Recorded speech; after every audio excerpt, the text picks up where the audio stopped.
remember him well. He'd gaze at me as if I were the hero of some story. I wonder if he was happy, dreaming. Did he die enchanted by his dream? Or was death the end of the dream? Was it despair? Maybe my dream is what killed this boy. Casca, listen. I don't feel at all responsible for my comrades who have lost their lives under my command. I guess it's because they themselves chose to fight. That's just the way I am. But if, for their sakes, for the sake of the dead, if there's something I can do, that thing is to win. I'll keep winning, to fulfill my dream to which they clung, putting their lives on the line. My dream can only be realized by building upon their corpses. It's a blood-smeared dream, after all. I have neither regret nor remorse about that. But for hundreds, thousands of lives to hang in the balance, and myself alone not to be unclean, what I want won't enter my grasp so easily. I know that I'm different from other people. Those I've met can by no means disregard me. They always view me with either a look of goodwill or animosity. I know that the goodwill will form into trust or fellowship, and the animosity into awe or possibly dread. Thereby I have grasped the hearts of so many in these hands. But why is it, when it comes to him, I always lose my composure? He was the reason I've been thrown into this darkness, and now he's the sole sustenance keeping me alive. Out of so many thousands of comrades, and tens of thousands of enemies, why just him? How long ago did someone I was supposed to have in hand instead gain such a strong hold on me? That endless play that begun so long ago on the cobblestone of the back alley, that pilgrimage to claim what to me was the most sacred piece of junk. But now, as he shines so glaringly within me, the junk grows dull. Griffith persists in trying to realize a kind of dream that most people abandoned long ago as a childish yearning. But the dream he's chasing is so genuine and extraordinary that the burden must be immeasurable. A strong person. It's simple just to sum it up with those words, but I think that someone who wishes to accomplish something grand endures that much more than other people. It's not that he is strong. Griffith has to make himself strong.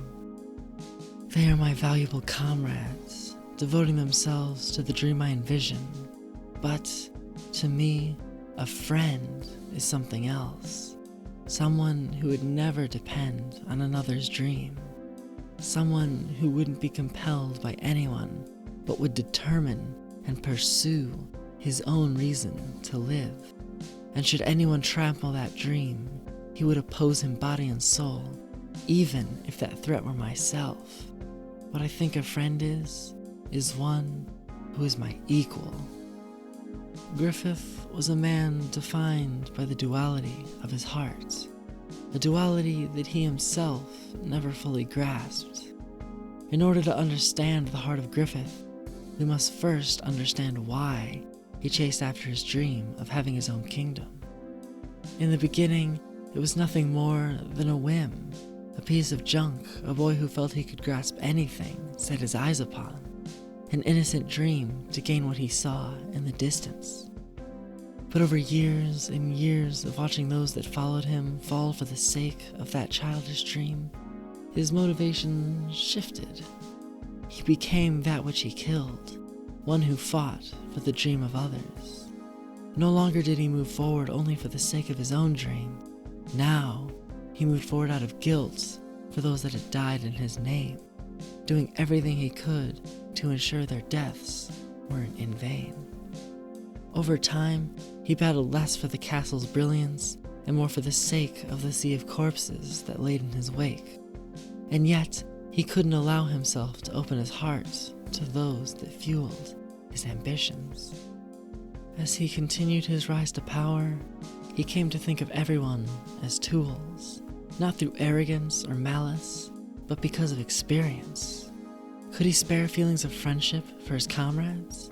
Not when their death for his sake were all but inevitable. Could he spare empathy for his enemies? Not when they'd wait for their opportunity to stab him in the back.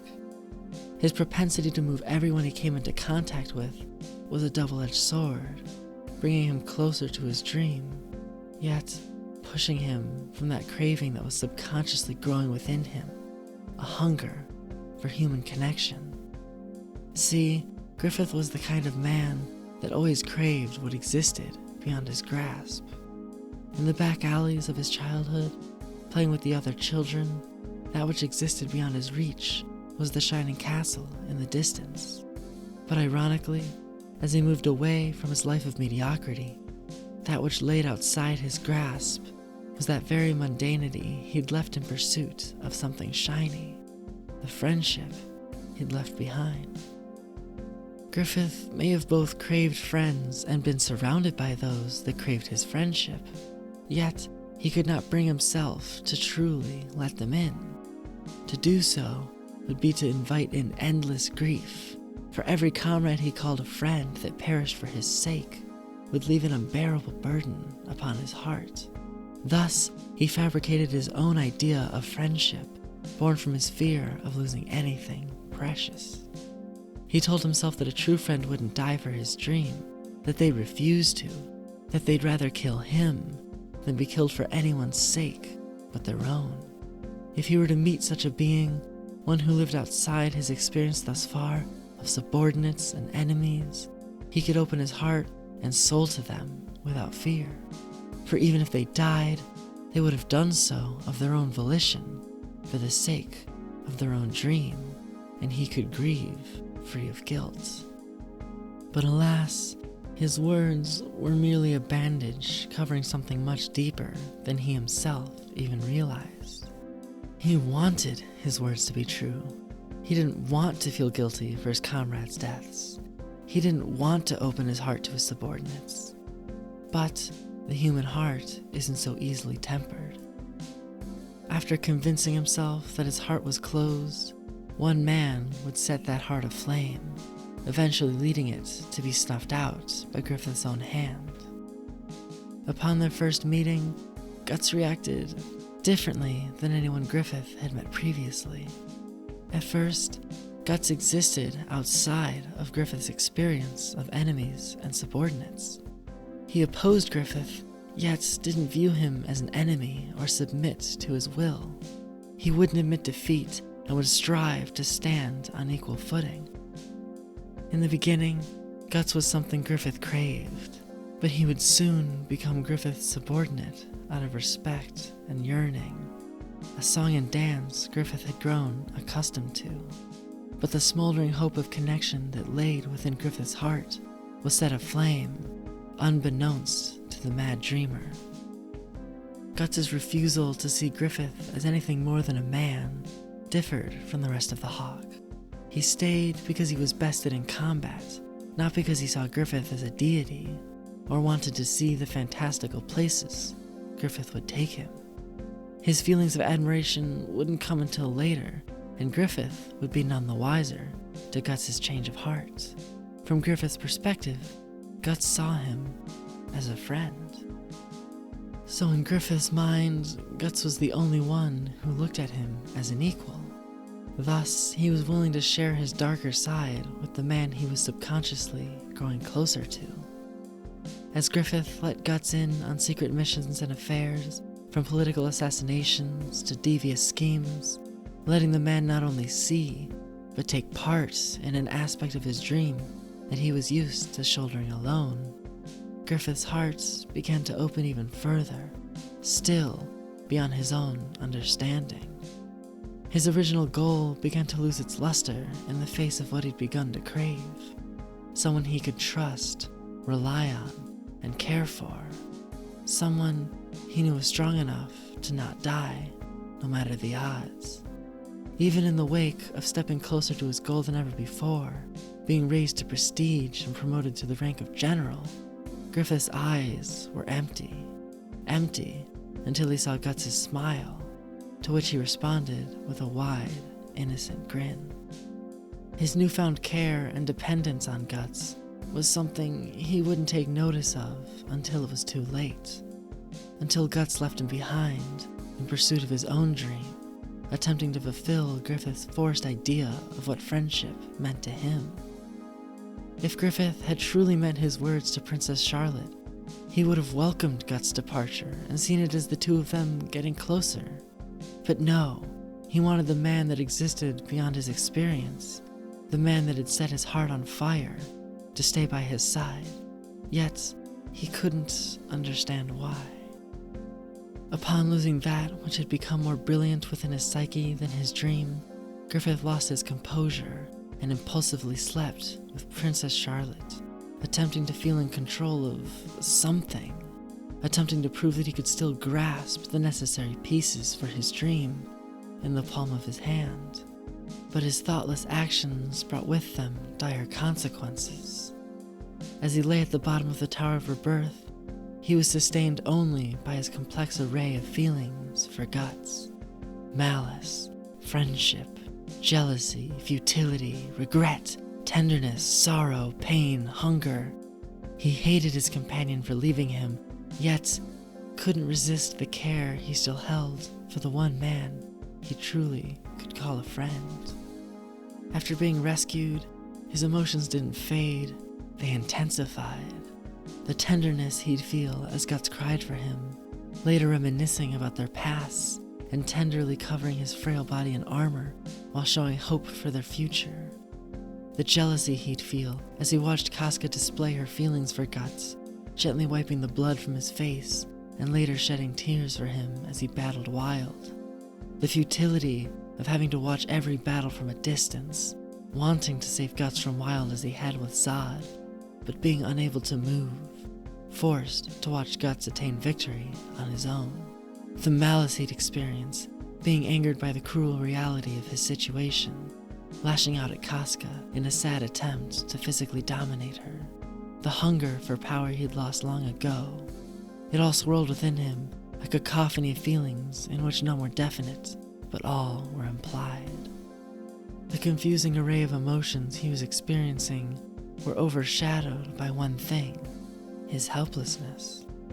He'd spent his entire life easily able to grasp everything he saw before him in the palm of his hand, but now, even though he'd regained the thing that had caused him to originally spiral into despair, he'd lost himself, his composure, his strength, his power over his own fate to achieve his own dream. And then it happened. He overheard Casca's words to Guts, that if he truly wanted to be Griffith's friend, his equal, he had to leave, that she couldn't join him because of Griffith's weakness. Not only was he reminded of his pathetic state that was now Casca's only reason for staying by his side, in place of the unyielding faith in his dream that she'd used to hold, but he realized that he'd been the one that pushed Guts away, that he was about to lose him again. In a fit of insanity, he hallucinated his past stronger adult self, along with his childhood self, who both pushed him towards his dream. If he was going to lose Guts again, if it had been his fault all along, then he only had one thing left: the junk he'd decided to acquire as a child, the dream of his fallen comrades. For their sake, he couldn't go on being his pathetic self.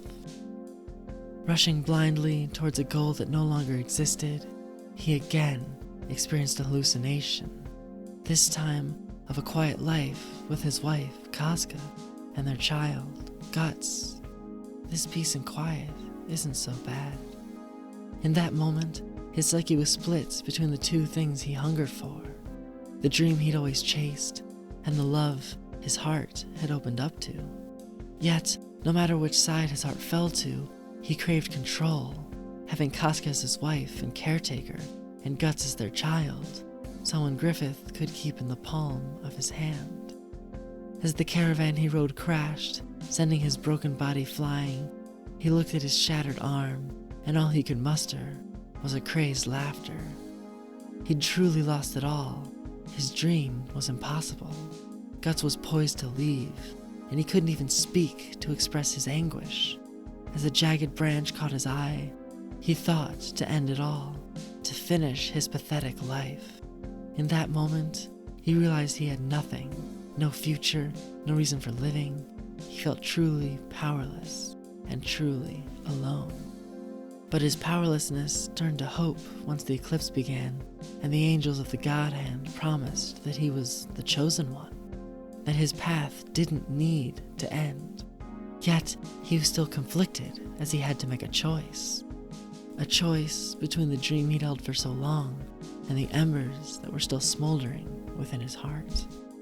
In order to tip the scale, the God Hand reminded him not of his desire, but of his guilt, of the true reason he'd come to yearn for his dream's completion, so the deaths of all his past comrades wouldn't be in vain.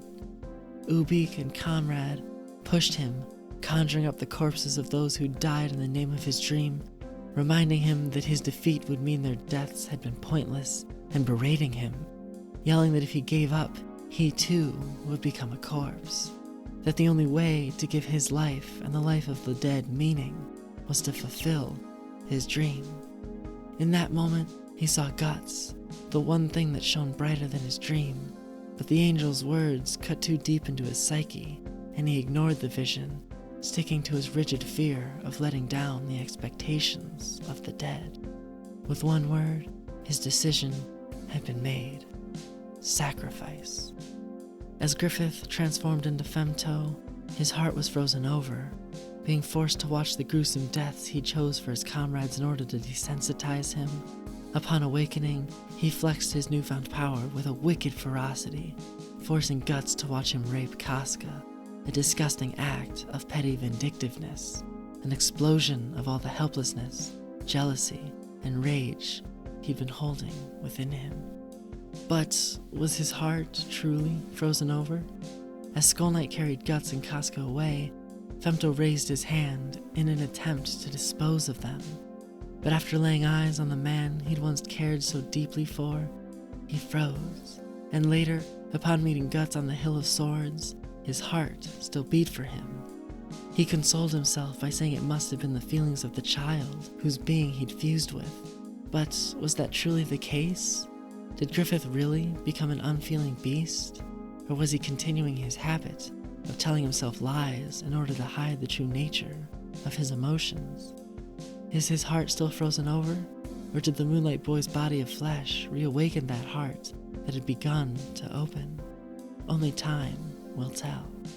This has been Evan. Thank you for watching. Hey everyone, so I just wanted to let you know that I have a Patreon.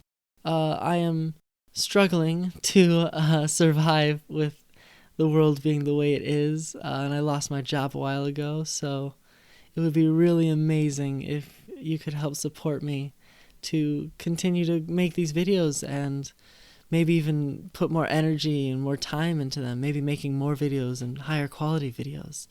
For as little as $1, you can join and really make a big difference. Once I have 3 patrons, I'll be making an exclusive Discord server where you can ask me questions, we can talk about my future content, we can talk about anything really. So I hope to see you there, and I hope you have a wonderful day. Bye.